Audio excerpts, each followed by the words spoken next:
Je vais maintenant donc faire suite à ce que je disais précédemment. À partir du tableau ici, concernant la société SAS Corse, nous avons vu qu'il y a des flux nets de trésorerie positifs, et heureusement qu'ils sont positifs, qui ont été dégagés suite à l'investissement de 300 000 € et de 25 000 € de BFRE de départ pour des matériels immobilisés, donc matériel et terrain. Cependant, les actionnaires auraient besoin de savoir si, à un taux de 10% de rentabilité, est-ce que ces flux nets de trésorerie seront positifs ou rentables? À un taux de 10%. Ce taux, nous ne l'avons pas là.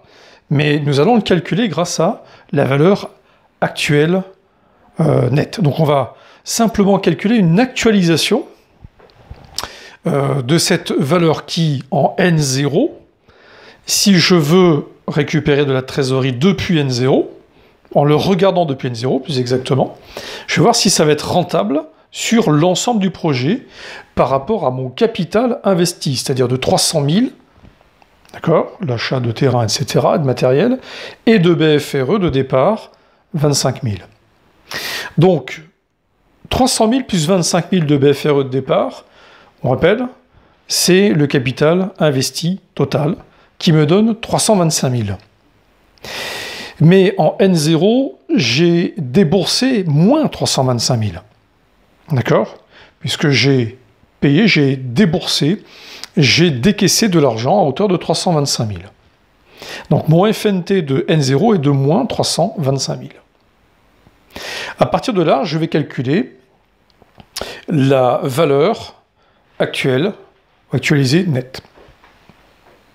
Alors, comment procède-t-on? Eh bien, grâce à votre calculatrice avec le dispositif, ou plus exactement la fonctionnalité VAN, vous allez pouvoir calculer l'opération suivante.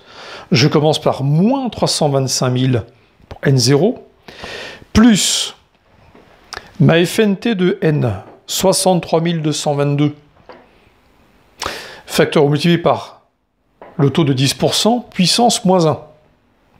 Je ramène à une année, puisqu'on était en N.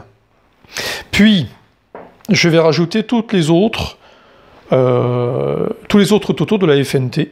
Donc, 73 333 au taux de 10%, puissance moins 2, et ainsi de suite, jusqu'à 71 944 au taux de 10%, ramené à 4 ans, donc puissance moins 4, plus mon 316 167 au taux de 10%, moins 5, puissance moins 5. Tout cela devrait normalement vous donner, si vous le faites avec votre calculatrice, une vanne de 93 630, et elle est positive. Donc retenons cette première idée, si la vanne est positive, alors, d'une manière globale, par rapport à mon capital investi, les flux nets de trésorerie me permettent de dégager quelque chose, ou un investissement rentable sur les 5 ans. Nous allons voir maintenant avec le TIR, ce que les actionnaires demanderaient pour eux. Est-ce qu'avec le TIR, le taux interne de rentabilité, est-ce qu'on pourrait voir quelque chose d'intéressant en supplément de la vanne concernant cet investissement? Voyons la prochaine vidéo.